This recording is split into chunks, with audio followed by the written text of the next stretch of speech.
पूरी जिंदगी अगर शिव को दे दी है, भले तुम 2 महीने से कथा सुन रहे हो, भले तुम्हें 2.5 महीना कथा सुनते हुआ है, कोई कह रहा है हम 4 महीने से कथा सुन रहे हैं, कोई कह रहा है हम सावन से कथा सुन रहे हैं, कोई कह रहा है हम अब से कथा सुन रहे हैं। तुम जब से सुन रहे हो तब से शिव के हो गए, यही समझना तुम्हारा जन्म हुआ है। अभी तक तुमने जो जिंदगी निकाली वो व्यर्थ चली गई, पर आज जब से तुमने शिव महापुराण की कथा सुनना प्रारंभ किया, समझ लेना तुम शंकर की गोद में बैठ गए, तुम्हारा नूतन जन्म हो गया। अब वो जाने वो जन्म दे रहा है, मृत्यु दे रहा है, क्या कह रहा है क्या नहीं कह रहा, वो उसके हाथ में। और निवेदन करूंगा, गाड़ी का एक्सीडेंट हुआ कोई बात नहीं, गाड़ी तो फिर आ जाएगी, बाबा फिर करुणा कर देगा, पर जान है तो जहान है। बाबा ने तुम्हें तो बचा लिया, खरोच तक नहीं आई, कृपा तो हुई ना बाबा की, बहुत है, उतना ही बहुत है। फिर निवेदन करेंगे, इस व्यासपीठ पर, शिव की व्यासपीठ पर, इस शिव गादी पर जो बाबा बुलवा दे वो आप कर लिए, ये आपका है। नीचे उतरने के बाद हमसे कुछ पूछो, हम कुछ बताने के लायक नहीं हैं, हम तो आपके जैसे हैं, साधारण मनुष्य। ना हम कोई विद्या जानते हैं, ना हम कोई हम ज्योतिषी जानते हैं, ना हम कोई विद्या हमको नहीं आती। हम तो केवल एक बात जानते हैं कि शंकर हमारा है और हम शंकर के, शिव के सिवा हमारा कुछ नहीं, कुछ नहीं। बाबा ने कृपा करी है, बोलने के लायक बनाया है। हो सकता है बाबा को सबके दुख हरना होगा, इसलिए वाणी से कथा खिलवा रहे हैं, और आप कर रहे हो, सुन रहे हो, और अपनी जिंदगी को संवार रहे हो, अपने जीवन को बना रहे हो। बस विश्वास रखकर शिव का अनुमोदन करो। पहली मृदा, पहली मिट्टी सूर्य कुंड की, दूसरी संपदा के लिए, धन के लिए, वैभव के लिए। स्कंद पुराण कहती है जहां गौ माता बनती हो, बच्चे को जन्म देती हो, उस स्थान की मिट्टी। तीसरा महाराज गोपी भूमि की मिट्टी, तीसरी मिट्टी है गोपी भूमि। कहां पर है गोपी भूमि? तो कहा जिस भूमि पर गोपियां भगवान की याद में रोई, और इतना रोई कि उस जगह की मिट्टी चंदन हो गई।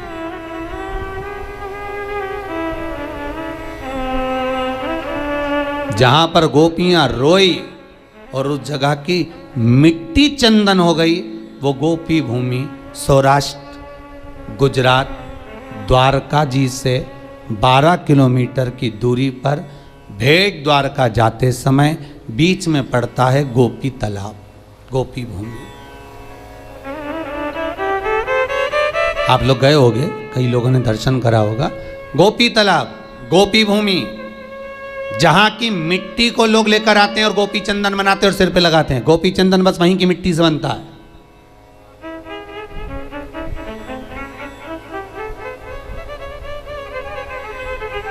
तीसरी मिट्टी, तीसरी मृदा, गोपी भूमि, जिस भूमि पर गोपियां भगवान से मिलने के लिए गई थी और इंतजार करते करते कब द्वारका नाथ आएंगे, कब द्वारकाधीश हमें दिखेंगे, कब ठाकुर हमें दिखेगा, उस भूमि पर ठाकुर का इंतजार करती हैं। जब भगवान कृष्ण नहीं आए तब उन गोपियों ने शिव को बुलाया, इसलिए गोपी तालाब के पास में शंकर का मंदिर है।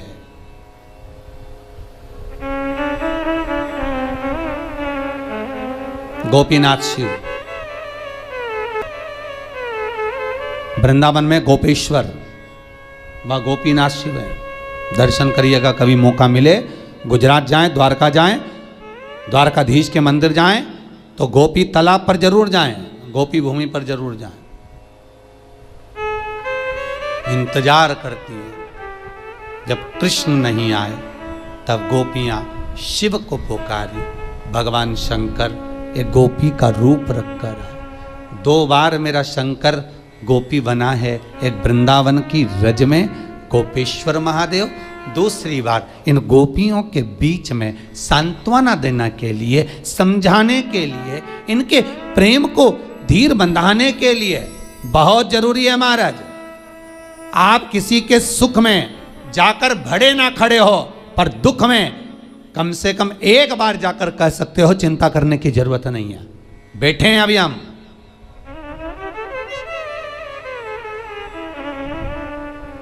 इतना बोल देना अभी आपके लिए बहुत बहुत।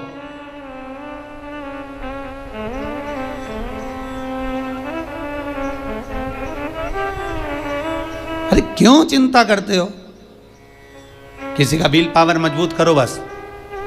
और अभी तो बहुत जरूरी है महाराज, कोरोना महामारी में किसी को सर्दी हो जाए, जुकाम हो जाए, कुछ हो जाए, उसको कह देना कुछ नहीं है, काय का टेंशन लेता है, खा पी मौज कर, चलो जाओ काढ़ा पियो, जाओ चकाचक खूब जोरदार सब्जी मसाले की बघारो, खाओ, डट के पाओ, टेंशन नहीं लेना, अलमस्त जिंदगी जियो।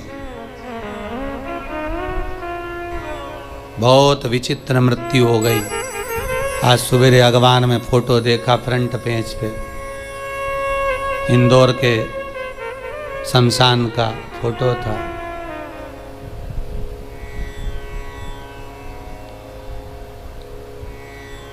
कि मुर्दे को भी चूहे कतर लिए तब जलाने ले गए। आज ही के अखबार में है फोटो। इतनी बुरी गति मृत्यु की हुई है कि मौत भी सोच रही होगी कि मैं कहां फंस गई हूं, मृत्यु भी सोच रही होगी। कोई नहीं, 2 लोग ले जाकर पटक दिए, उनसे मुर्दा उठ नहीं रिया, तोक रहे, पन्नी में बंद, फेंक, आग लगाने की तैयारी। शमशान का वो फोटो आज के अखबार में देखा, जितने जलाने वाले स्थान थे सब में मुर्दे भरे हुए थे, आग लग रही थी। भगवान भूत भावन भूतेश्वर शिव से कहना, बाबा तूने बड़ी कृपा कर रखी है जो इन श्वासों को संभाल रखा है, ये तेरी कृपा है, तेरी करुणा है, तेरे सिवाय कोई नहीं कर सकता। जो तू करुणा करा है, ये करुणा कोई नहीं कर सकता। रखा है तूने हमको संभाल कर। और बाबा अपने हृदय में जैसे आपने संजो कर रख रखा है, ऐसा 32 दांतों में जैसे जीभा रहती है, पूरी कॉलोनी में, सोसाइटी में, मोहल्ले में चारों तरफ बीमारी फैली और आप जीभा की तरह रखे हो बचा कर। ये उसकी करुणा है, ये उसकी कृपा है।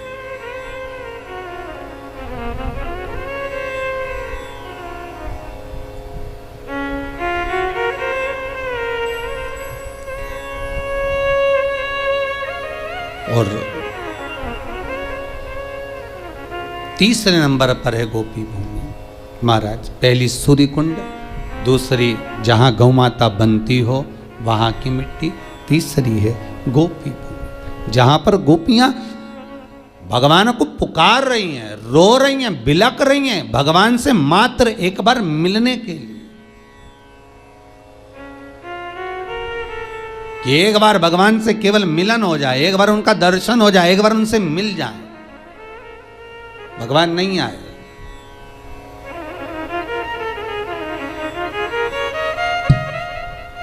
एक बार भगवान निकल कर जाने भी लगे तो रुक्मणी जी ने पूछ लिया, कहाँ जा रहे हो? भगवान बोले कहीं नहीं। अगर रुक्मणी को कहूं कि गोपियां आई हैं मिलने के लिए जा रहा हूं, अच्छा नहीं लगेगा, बोल नहीं सकते, कहीं नहीं।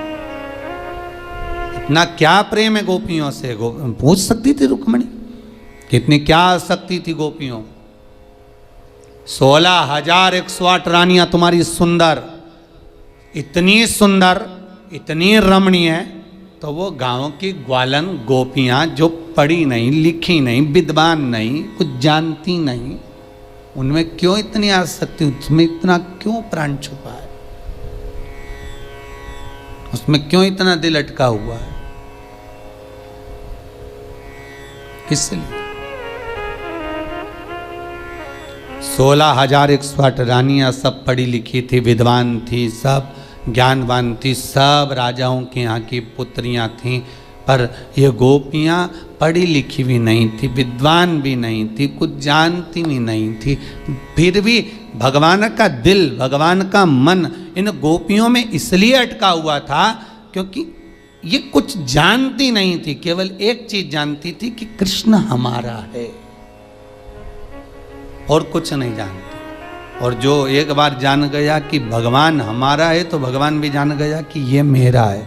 आपसे भी निबंधन है, एक बार अगर आपने कह दिया कि शिव हमारा है, बस हम इतना ही जानते हैं, इसके सिवा कुछ नहीं जानते, तो आपकी चित्तवृत्ति उसमें रमी रहेगी बस।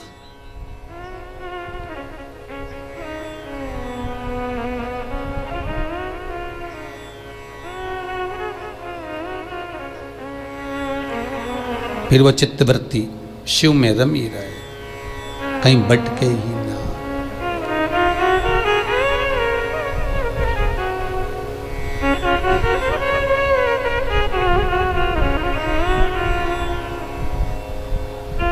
महाराज, तीसरी भूमि है, तीसरी मृदा है, गोपी तालाब की, गोपी भूमि की मिट्टी, जहां पर भगवान कृष्ण प्रकट नहीं होते। सबसे पहले उस भूमि पर शंकर को जब गोपियों ने रुदन किया, रोती हैं, तो गोपियां कहती हैं कृष्ण यदि सुन सकते हैं तो केवल शंकर की सुन सकते हैं। तो गोपियां शिव को बुला लेती हैं, बाबा आप पधारो।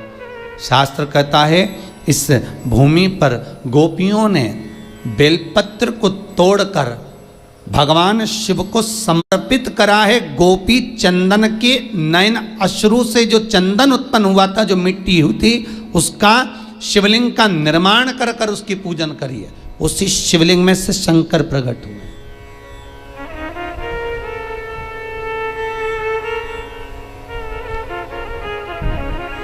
कई लोग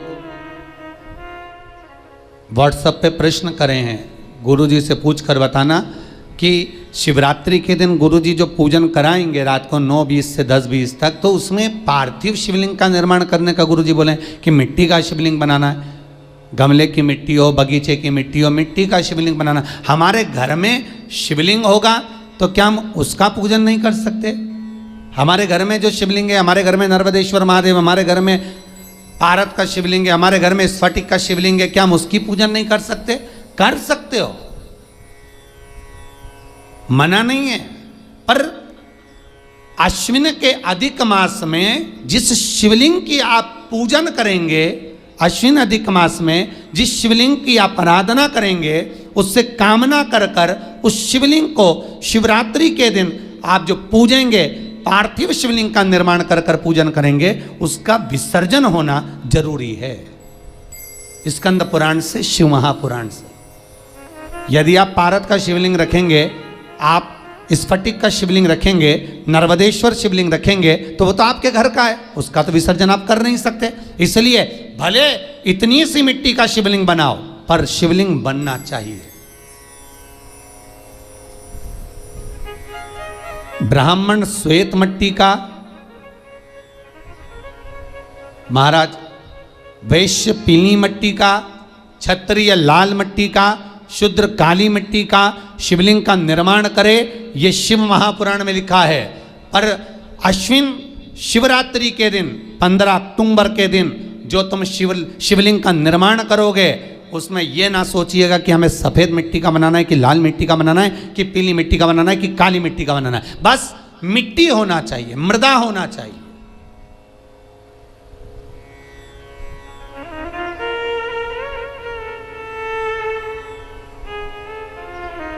बस मिट्टी, मृदा।